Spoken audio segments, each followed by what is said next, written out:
ലോക്സഭയിൽ DMK MP Senthilkumar നടത്തിയ ചില പരാമർശങ്ങളാണ്.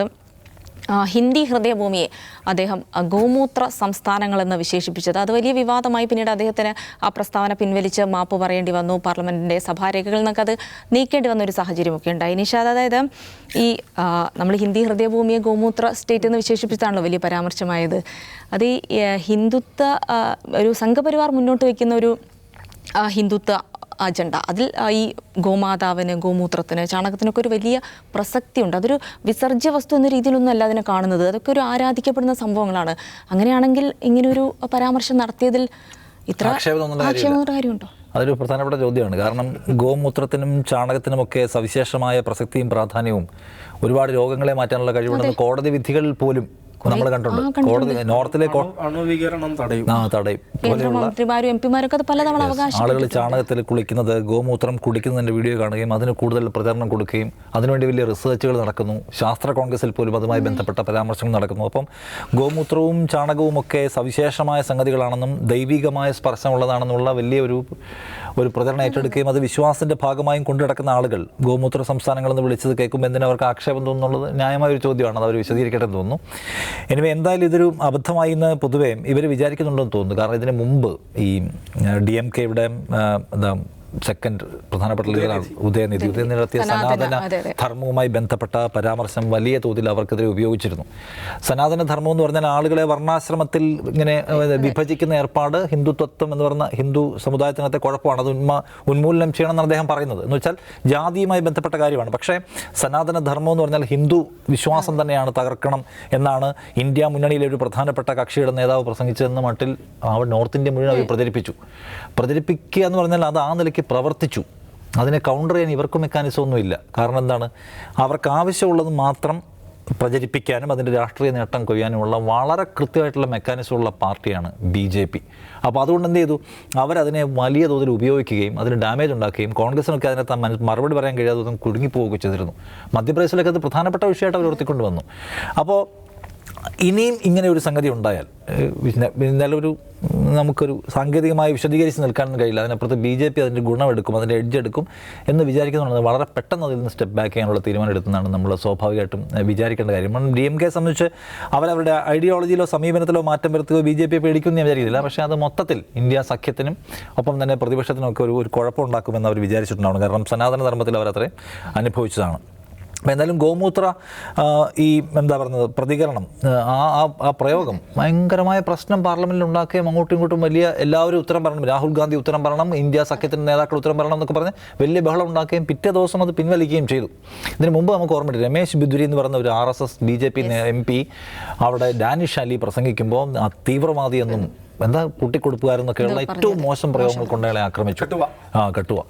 എന്നിട്ട് അയാളുടെ ഒരു വിശദീകരണം 15 ദിവസത്തിന് വിശദീകരണം നൽകണമെന്ന് ആവശ്യപ്പെട്ടുകൊണ്ട് BJP ലീഡർഷിപ്പിൽ കത്ത് കൊടുത്തു. ആ വിശദീകരണക്കുറിപ്പ് എന്തായി? അതിന് അയാൾ കൊടുത്ത മറുപടി എന്താണ്? അയാൾ മാപ്പ് പറഞ്ഞോ? അയാളുടെ ഈ സംഗതിയെ ഞങ്ങൾ തിരുത്തുന്നു, ഞങ്ങൾ മാപ്പ് പറയുന്നു, BJP പറഞ്ഞില്ല.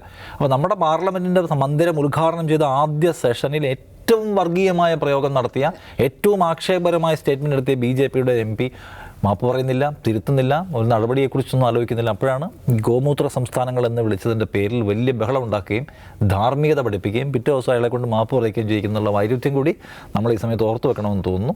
എന്തായാലും DMK ഒരു പൊല്ലാപ്പ് പിടിക്കേണ്ടെന്ന് വിചാരിച്ചിട്ടായിരിക്കും അതിൽ നിന്ന് വിഡ്രോ ചെയ്തിട്ടുണ്ടാവുക. ദൗസർ അങ്ങനെയാണോ വിചാരിക്കുന്നത്? കാരണം ഉദയനിധി സ്റ്റാലിൻ പരാമർശം മാപ്പ് പറഞ്ഞ് പിൻവലിച്ച് മാപ്പ് പറയാനൊന്നും തയ്യാറായിരുന്നില്ല. പക്ഷേ ഇത്തവണ DMK MPക്ക് അത് ചെയ്യേണ്ടി വന്നത് ഇന്ത്യ സഖ്യത്തിലൊരു വലിയ വിള്ളൽ ഉണ്ടാക്കേണ്ട, നോർത്ത് ഇന്ത്യയിലൊക്കെ അതൊരു വലിയ പ്രചാരണമാകും, BJP അതിനെ ഹൈജാക്ക് ചെയ്യുമെന്നുള്ളത് കൊണ്ടുള്ള ഒരു മാറ്റമാണോ? അതെ, അതിൽ ജിൽസി പറഞ്ഞാൽ ഏറ്റവും കറക്റ്റ് പോയിന്റ് എനിക്ക് തോന്നുന്നത്. എന്ന് പറഞ്ഞാൽ DMKയെ സംബന്ധിച്ചിടത്തോളം ഇപ്പോൾ DMK മാത്രമല്ല, അവർ വലിയൊരു മുന്നണിയുടെ ഭാഗമാണ്. ഞങ്ങളെ കൊണ്ട് അവർക്ക് അലമ്പുണ്ടാവണ്ട എന്ന് വിചാരിച്ചതാകാനാണ് സാധ്യത. പക്ഷേ ഈ കാര്യമുണ്ടല്ലോ, ഇതിനൊരു വൈഡർ ഇതിനകത്ത് നമ്മൾ ഫ്രെയിമിൽ കാണുമ്പോൾ ഒരുപാട് സംഗതികൾ നടക്കുന്നുണ്ട്. ഇപ്പോൾ ഇന്നലെ പ്രധാനമന്ത്രിയുടെ ഒരു ട്വീറ്റ് ഉണ്ടായിരുന്നു. സാധാരണ പ്രധാനമന്ത്രി അദ്ദേഹത്തിൻ്റെ ട്വീറ്റിൽ ഇമോജീസ് ഉപയോഗിക്കാറില്ല. പൊതുവേ ഇങ്ങനെ വലിയ വലിയ രാഷ്ട്രീയ നേതാക്കന്മാർ ഇന്നലത്തെ ട്വീറ്റ് ശ്രദ്ധിച്ചോ, കുറേ ഇമോജീസ് ഉണ്ട്. ഈ അലേർട്ടിൻ്റെ ചിഹ്നവും ഒക്കെ വെച്ചുള്ള കുറേ എന്ന് പറയുന്നത് ഡിവൈസീവ് പൊളിറ്റിക്സ്.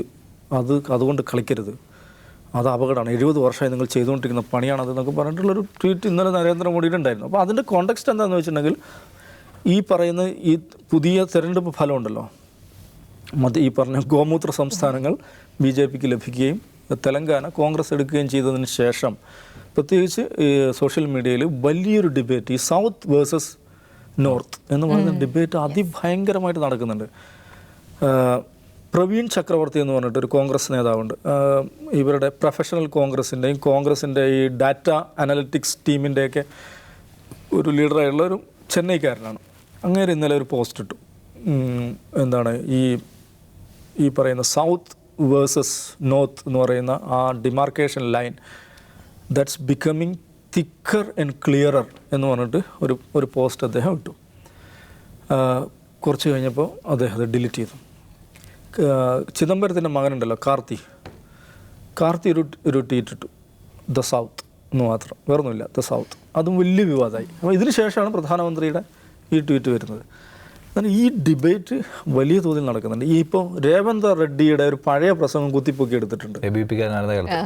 ഇത് ബീഹാറി ഇങ്ങരുടെ KCRൻ്റെ DNA മെച്ചപ്പെട്ടതാണ് എൻ്റെ DNA എന്ന് പറയുന്നത്. കാരണം KCR ബിഹാരിയാണ്, ഞാൻ തെലുങ്കാനക്കാരനാണെന്ന് പറഞ്ഞിട്ട് അത് ഇതിനിടയിൽ മുമ്പെങ്ങാണ്ട് നടത്തിയതാണ്, ഇതിനിടയിൽ കുത്തിപ്പൊക്കി എടുത്തിട്ടുണ്ട്. എനിവേ ഈ പറയുന്ന സൗത്ത് വേഴ്സസ് നോർത്ത് എന്ന് പറയുന്ന ഡിബേറ്റ് അതിശക്തമായി വരികയാണ്. അത് വളരെ ഗൗരവപ്പെട്ടുള്ള കാര്യമാണ്. ഒരു സംഗതി നമ്മൾ ശ്രദ്ധിക്കേണ്ടത്, ഇപ്പോൾ UAPA എന്ന് പറയുന്ന നിയമമുണ്ടല്ലോ, എല്ലാവരും മനുഷ്യാവകാശ പ്രവർത്തകർ, ജനാധിപത്യവാദികളെല്ലാവരും വിമർശിക്കുന്ന UAPA എപ്പോഴാണ് ആദ്യം ഇന്ത്യയിൽ എനാക്ട് ചെയ്യപ്പെടുന്നത് അറിയോ? 1969. അതിൻ്റെ കോണ്ടെക്സ്റ്റ് എന്താണെന്ന് വെച്ചിട്ടുണ്ടെങ്കിൽ അന്നാണ് ഈ പറയുന്ന ദ്രാവിഡസ്ഥാൻ എന്ന് പറയുന്ന ആ ഒരു ആശയം വലിയ തോതിൽ ആശയതലത്തിലും സംഘാടന തലത്തിലും വളരെ സജീവമായി ഉണ്ടായിരുന്നൊരു കാലമായിരുന്നത്. അപ്പോൾ ഈ ദ്രാവിഡസ്ഥാൻ മൂവ്മെൻറ്റ് അല്ലെങ്കിൽ ദ്രാവിഡ നാട് മൂവ്മെൻറ്റിനെതിരെ അതിനെ പിടികൂടാൻ വേണ്ടിയിട്ട് അല്ലെങ്കിൽ അത്തരം ആശയങ്ങൾ ഉന്നയിക്കുന്നവരെ കൈകാര്യം ചെയ്യാൻ വേണ്ടിയിട്ടാണ് അന്ന് ഈ UAPA ഉണ്ടാക്കുന്നത്. UAPAയുടെ ഒരു കാരണം ആ നിയമം രൂപീകരിക്കാനുള്ള കാരണം അതാണ്. തന്തൈ പെരിയോർ ഈ ആശയം പ്രചരിപ്പിച്ചാൽ CN അണ്ണാദുരൈ 1962 അദ്ദേഹം ആദ്യമായിട്ട് രാജ്യസഭയിലെത്തുകയാണ്. രാജ്യസഭയിൽ അദ്ദേഹം നടത്തിയ ആദ്യത്തെ പ്രസംഗം, അദ്ദേഹത്തിൻ്റെ കന്നി പ്രസംഗത്തിൽ അദ്ദേഹം ദ്രാവിഡ നാടിനെ കുറിച്ചാണ് പറയുന്നത്. ഈ പറയുന്ന സൗത്ത് എന്തുകൊണ്ട് വ്യത്യസ്തമാണ്, ദ്രാവിഡസ്ഥാൻ എന്തുകൊണ്ട് വ്യത്യസ്തമാണ്, ഇതൊരു വേറൊരു കൾച്ചറാണ് എന്ന് പറഞ്ഞിട്ട് ഇതിൻ്റെ സ്വത്വപരമായ ആശയപരമായിട്ടുള്ള പ്രാധാന്യത്തെയും പ്രസക്തിയെയും കുറിച്ചാണ് അണ്ണാദുരൈ അന്ന് അദ്ദേഹത്തിൻ്റെ കന്നി പ്രസംഗത്തിൽ പറയുന്നത്. അപ്പോൾ പിന്നെ ഈ ഓഫ് കോഴ്സ് ഈ ലിംഗ്വിസ്റ്റ് ഭാഷാ സംസ്ഥാനങ്ങൾ രൂപീകരിക്കപ്പെട്ടതിന് ശേഷം ആ ആശയത്തിന് ഒരു പ്രാധാന്യം കുറയും ഒക്കെ ഉണ്ടായിട്ടുണ്ട്. പക്ഷേ എന്നോ ഇന്ത്യക്കാർ മറന്നു വെച്ച 70-കൾക്ക് ശേഷം ആ ആശയം തീരെയുണ്ട്. DMK തന്നെ അത് അവരുടെ പാർട്ടി സമ്മേളനം തന്നെ ചേർന്ന ആ ആശയം ഇനി ഉയർത്തേണ്ടതില്ല എന്ന് തീരുമാനിക്കുന്നുണ്ട്.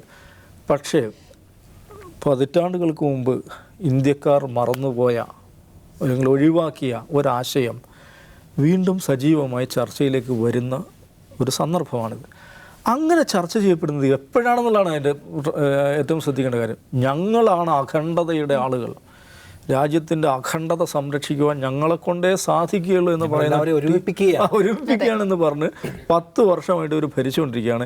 ഈ 10 വർഷം ആകുമ്പോഴാണ് ഈ പറയുന്ന ഡിബേറ്റ് എന്നോ ഇന്ത്യക്കാർ ഉപേക്ഷിച്ച ഡിബേറ്റ് കൂടുതൽ തീവ്രമായിട്ട് വരുന്നു എന്നുള്ളതാണ്. രാജ കഴിഞ്ഞ വർഷം ഇതേക്കുറിച്ച് സംസാരിച്ചിട്ടുണ്ട്, ദ്രാവിഡസ്ഥാനെക്കുറിച്ച് സംസാരിച്ചിട്ടുണ്ട്. അപ്പോൾ ഈ പറയുന്ന ആശയം ഇവരുടെ ഭാഷയിൽ പറഞ്ഞാൽ വിഘടനവാദ ആശയം,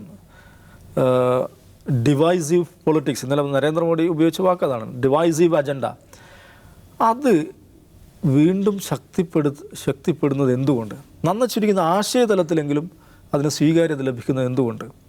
ഇപ്പോൾ ഇൻസ്റ്റഗ്രാമിലൊക്കെ ഇപ്പോൾ തമിഴ് ഇൻസ്റ്റഗ്രാം പേജുകൾ പോയി കഴിഞ്ഞാൽ ഈ സ്വഭാവത്തിലുള്ള ഇഷ്ടം പോലെ കണ്ടന്റ് നമുക്ക് കാണാൻ സാധിക്കുന്നുണ്ട്.